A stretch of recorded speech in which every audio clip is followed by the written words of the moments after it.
Hi peeps, it's wonderful to have you back.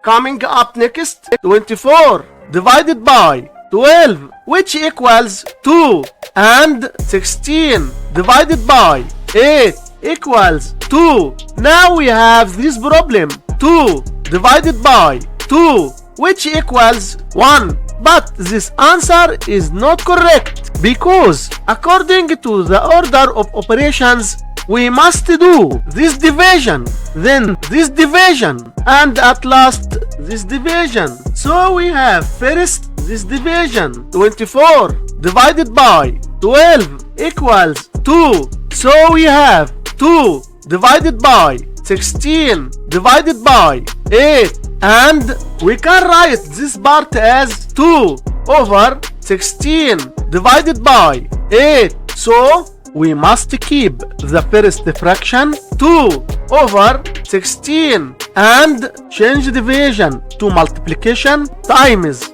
then flip the second fraction 1 over 8, which equals 2 over 128. And this is our final answer for this problem. Hit like, subscribe and share this video with friends.